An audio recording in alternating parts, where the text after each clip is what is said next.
asalaamu calaykum waraxmatullaahi wabarakaatu saaxiibayaal soo dhawaada haddaad nagu cusub tahay muuqaalka sheer garey youtube-kana subscribe inoo saar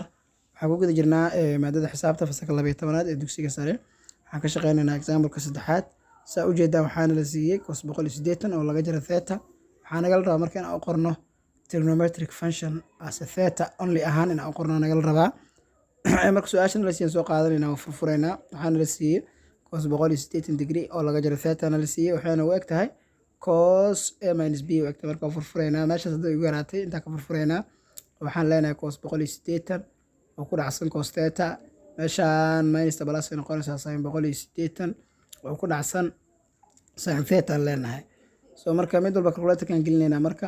cos 180 calculator kan gelino waa minus 1 weeyaan oo ku dhacsan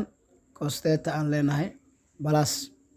sin 180 calculator gelino iyaduna waa 0 oo ku dhacsan aan leenahay sin theta kadib marka labadaas la bixi doono isku dhaf marka waxa ku soo baxaya minus cos